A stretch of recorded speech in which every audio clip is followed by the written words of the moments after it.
ang Ebanghelyo sa Ginoo. Daig ka, O Kristo. Ayong buntag sa kanan. Kining atong nandubog karon sa Ebanghelyo ay tabo kini panahon sa pagsugod ni Jesus sa iyang misyon dinhi sa kalibutan. Nagsugod siya sa iyang misyon ang pagwali ng ginarihan sa Ginoo niya na ug nagsugod na. Uban siya kabunyagid dito sa River Jordan. Ikunsaran siya sa Espiritu ug nagsugod na siya sa iyang misyon. Kada Sabado, angato siya sa mga sinagoga.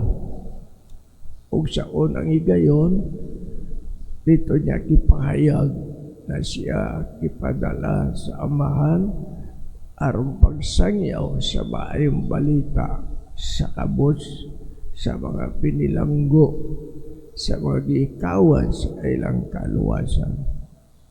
Ug dito sad ay gihimo dili sama sa ubang propeta sa Israel. Patut pa nila kini ang propeta ay ang sinultihan, ang iyang giwali, inubanan sa buhat. O mituo sila. Apan sa tinuod, sa ngadto-ngadto, kining maninunot kaniya kay sama karon sa gospel karon. Gusto siya imuong hari. Apan nilakaw si Jesus ang adto sa kabunturan ug dito naginusara ug nagampo samahan.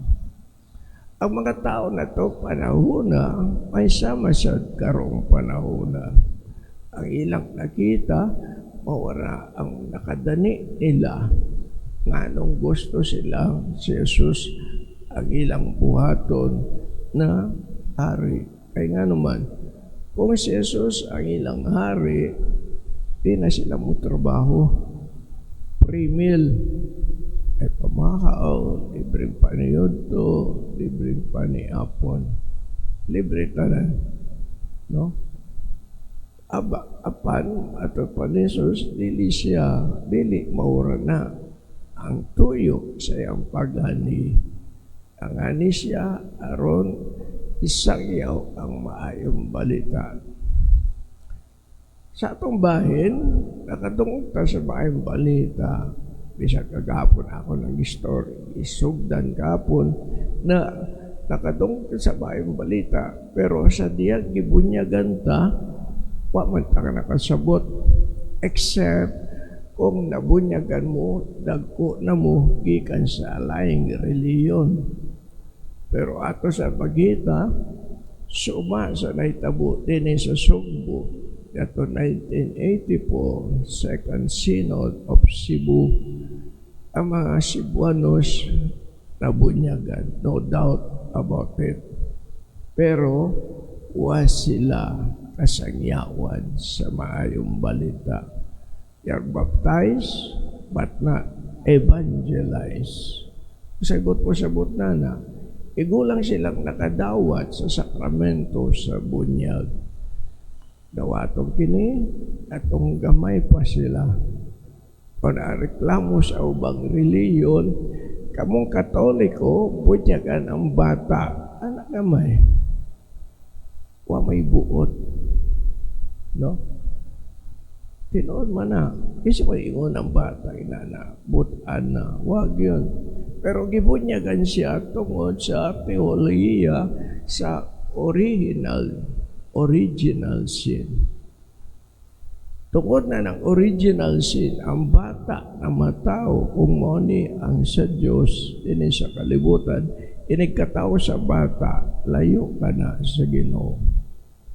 So kinahanglan sa budaw atong bunyag aron ang bata may balik sa Ginoo. Una, nahimo siyang sinagup, adopted children of God. Kitang tanan. I-adapt sa Ginoo, Kay nabuwag man ta. Kita tanan, why exemption? Usara, kinsa man. Ang exemption. Hello? Tulog na mo? Ha? Kisa pa exemption na natao na why sala panulundon. Na, sa taas. Malabirin. Kung kitang tanaw, why exemption? Kitang tanan. Pare, di pare. Sa diyang gibunyagan ko, ang akong ninong, akong ninong sa bunyag, ang akong tiyo. Pero ako kay balo, until sa diyang nisulong ko seminaryo, ang akong tiyo di ay protestante. Kay, dali raman.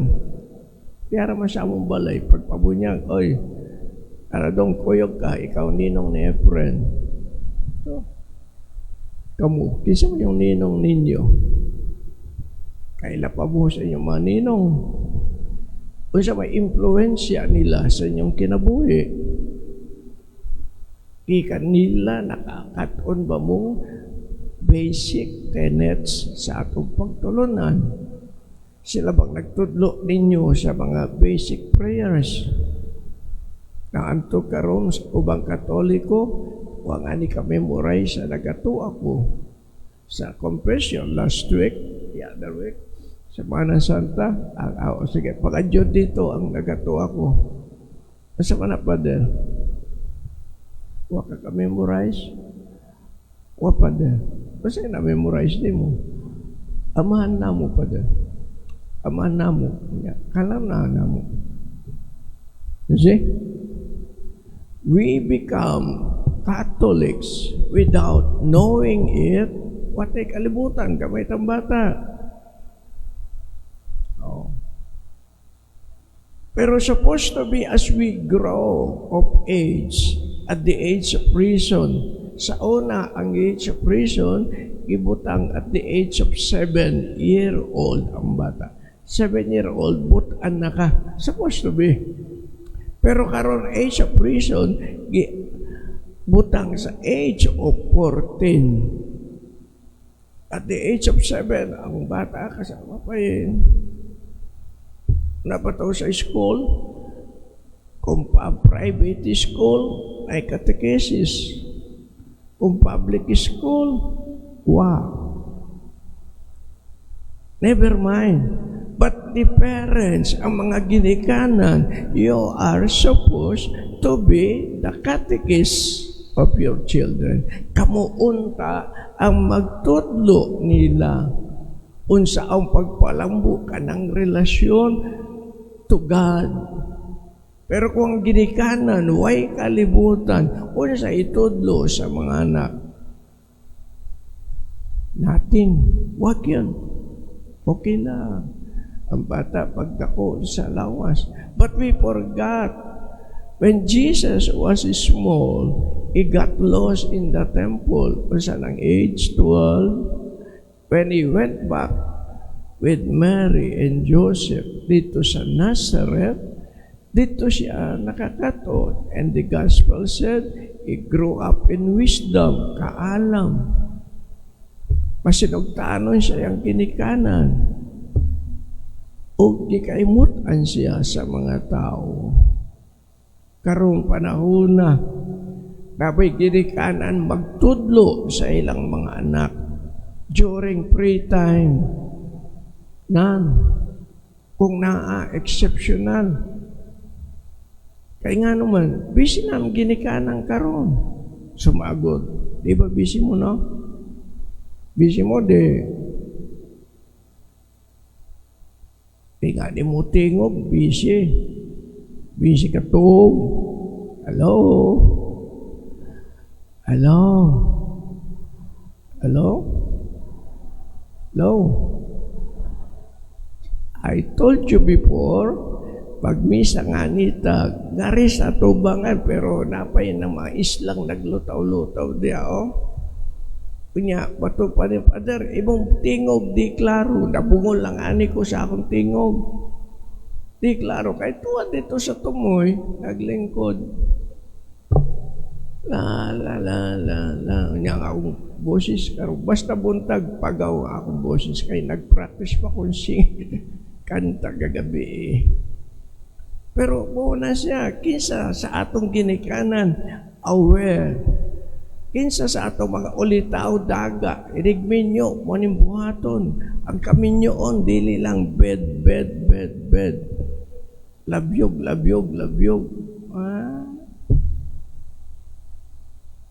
papanganing makasal, they take the privilege of nagkasinabot naman ta one time, ingon sa ina, tay, kuyog na sa imong pamanuonon. Papangani kasal, pakuyogon na sa pamanuonon, magunsa dito, magrosaryo. No. The parents are supposed to be the teachers. Pero unsaon niyo pagtudlo kung ang ginikanan wakoy naibawan bisag gamay na lang. So may gisuon palihog iniguli ko niya reflect lang mo sa akong gisulti karong buntaga. Kinsa ninyo ang una, kinsa ninyo nagtudlo sa ilang mga anak karon? Ay paderang mga anak dagkuna. Very good. Kinsa nagtudlo sa inyong mga apo? Oh. Mga kabataan karon, do they have the right manners, proper conduct?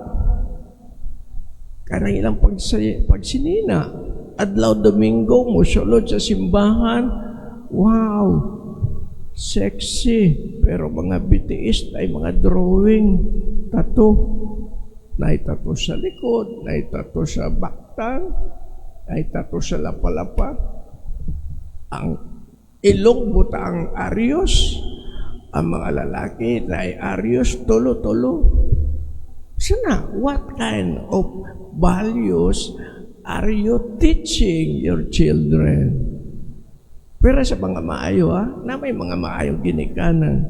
Pero katong mga ginikanan sa upper echelon, mga alta sosyedad, basta may kwartang bata, I wills, go. Domingo, ingani mo tanan, isimba mo, wow. Inig kagabi, panguli, gabi na. Ang mga ginikanan, wapa sa balay. Inikabuntag, panlakaw, ang ginikanan, tulog pa. O sa gibisiyan nila. Earthly things, mga butang nga kalibutanon. Na actually, those are not very important. Very important, but not very important. Not so essential sa atong kaluwasan. Ang essential sa atong kaluwasan, samtaniyata sa kalibutan, maka-establish ang report sa Ginoo. Sa makaron, every morning, naamudri, very good, congratulations, musaludo ko ninyo. Pero, uban ba ninyong yung mga anak sa pagduol sa Ginoo? O kamura? There was a time in the church nang tanaw sa mga tao, kinalang maluwas ko, akura, huwag labot ang akong pamilya. Wala ang babae, kasagaan babae, musimba siya ra. Kaya Ginoon tao, kabagi Ginoo sa akong ang akong pamilya Ginoo, ang akong bana, di mo simba, ang akong mga anak, di mo simba. Realistic na siya. Pero what did you do to change? Usbon ka ng paglantaw na kinamaluwas ta, di lang kita o ako. Kinalangan mo luwas ta as a family. Labi na karon. Sometime, isurvey yung parokya about synod. Ay karong Oktobre, ang Santo Papa Francis, upataw ko siya tanang obispo to give him the report sa tibok kalibutan o siya inay tabo karon sa atong pagtuo niya. Ang nakuha resulta, ika lang sa pipila, about those Catholics at the edges, at the far end.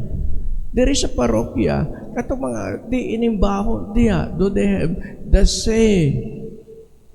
Ang ilang parang siya, tricycle driver, ang ilang concern, makapasada, ay makuwang eto, makadaot, pila, 35-50, okay? Why? Aron ay ikaon. We are only concerned about our physical bodies. Muna trabaho sa mga pagano, unsay makaunon, unsay sinina, unsay ilimnon, unsay lingaw-lingaw, but never kumusta ako sa akong relasyon tali sa Ginoo. Do I make improvements na inigabot sa akong time pag-departing area ng kalibutan, andam kong muatubang sa Ginoo.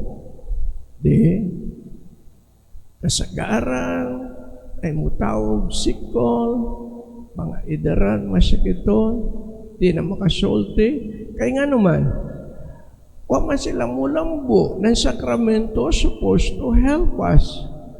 Mutawag ng pare, kung masakiton ta, just in case tawag ta sa Ginoo, andam tang makigatubang sa Ginoo. Nang ani sa simbahan sa una, bayatikum. Sa di pa nagtawag sa pare, ang masakitong pakalawaton sa pare. Silbing yang final baon, going back to God. Pero karon, suma sa survey, you call the priest last moment, 24 hours, 11th hour. Usay masipyat pa. One time dito sa Mindanao, gitawag ko sa anak, Pader, umay sa misa at si nanay, pag-istorya ni mo. O, sige. Pagabo ko sa balay, gusto nang, Pader, tidak kadungog ko sa antingog ni mo. Ha? O, sige. Di ko akong papel, ipilo, o niya ako gihungan yan. Ha? Di pa siya nakadungog. That's not the proper time to call a priest for the last sacrament. Sipyat na siya. But di na mausap kay ang mga Katoliko, di lang kamo, hindi mga Katoliko, you are afraid to call the priest for the last sacrament. Nga naman, kung utawag ng pari diya sa atong panimalay, ang atong ginikanan o sa adua, ang atong pariente, ato siyang gitunglo na mamatay na siya. Muna. Tinode.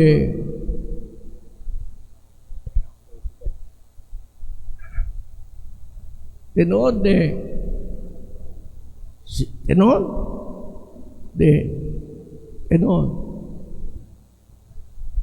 Murag out of place po karon ay alas 6 naman.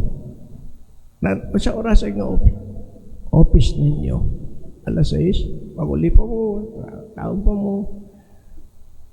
No, asawon yun, inigsulot na ito sa simbahan. Forget the outside world. Samtang di nato mahuman na useless. Pagdali-dalitan simba, niya dalili trabaho, inikamatay nato empty. Kasi atong doon sa Ginoo. Yang mga Ginoo, dito ko sa Lapu-Lapu, natumbuhi pa ko, musimba ko everyday. Wa ko'y absent. Nay pare o sa ay, okay ang wali. O sa ay, nay pare dito, taas ang buhok. Puti ang buhok. Ang yang wali, taas kayo Ginoo. Kaya, ikon sa Ginoo, kasi nakatunan mo, wala. O, kaya, gusto ka mo balik. Di na takabalik. We have only one-way ticket. No? So, makaigsunan sa diyang gipakaon ni Jesus ang mga tao. Dadani sila, imon siyang president. Aron libre ang pagkaon. No? God does not live by bread alone, He needs the Word of God to keep him alive. Una, salamat kakaton mong simba. Salamat. Everyday mo simba mo. O panginaot ko, ang iyong pagsimba, adunay bunga later on. Amen? Amen? Amen? Hello, tulog na sila. Let's go to sleep. Bye-bye. Good night, brothers and sisters. Oh, sunod. Asay sunod. Wag yun. Nasyak sila karon, no? Asay sunod. Oh, little town of Bethlehem. Asay sunod. Ay, sige, manindog na mo, oy. Sa mga igsoon sa pagtuo. Ayaw kalimut yan to memorize the parts of the Masa.